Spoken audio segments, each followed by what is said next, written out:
الم تعلم، پھر دوبارہ کہا گیا کیا تم نہیں جانتے، ان اللہ لہ ملک السماوات والارض، کہ اللہ ہی کے لیے ہے آسمان و زمین کی بادشاہت، وما لکم من دون اللہ من ولی ولا نصیر، اور تمہارے لیے اللہ کے سوا نہ کوئی دوست ہے اور نہ کوئی مددگار ہے۔ تو یہاں پر مراد کیا ہے کہ اگر آسمان اور زمین کی حکومت اللہ کے پاس ہے تو اس کا پورا انتظام بھی اسی کے ہاتھ میں ہے، کوئی اور اس سے چھین نہیں سکتا۔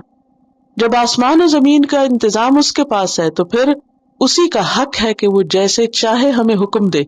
جیسے آپ نے دیکھا ہوگا کہ مختلف کمپنیز میں ایک پالیسی بنتی ہے، پھر کچھ عرصے کے بعد وہ پالیسی کیا ہوتی ہے، ریویو ہوتی ہے یا نہیں؟ اب اگر کوئی مینیجر ایک دن ایک بات کہتا ہے اور اگلے دن کوئی اور بات کہتا ہے تو آپ کو کوئی اعتراض کا حق ہوتا ہے کہ کل تو ہمیں بتایا گیا تھا یہ کام اتنا کرنا ہے، پھر آج آپ کہہ رہے ہیں اس طرح نہیں اس طرح کرنا ہے، تو وائے آپ وائے تو نہیں کرتے، کیا کرتے ہیں؟ ٹھیک ہے ہم تو کام کرنے آئے، اگر آپ چاہیں گے کہ ایک ٹانگ پہ کھڑے ہو جائیں ہم ایک پہ کھڑے ہو، کل کہیں گے دو پہ کھڑے تو دو پہ کھڑے، ہمیں اس سے کیا، ہمارا کام ہے اطاعت کرنا، جو بھی اتھارٹی ہے اس کی بات ماننا۔ تو یہاں پر کیا کہا کہ ساری اتھارٹی کس کے پاس ہے؟ اللہ کے پاس ہے۔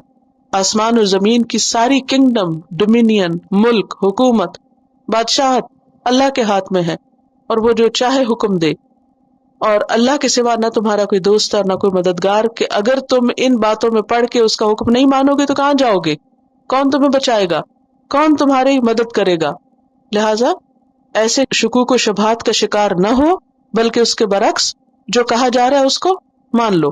ألم تعلم أن الله له ملك السماوات والأرض وما لكم من دون الله من ولي ولا نصير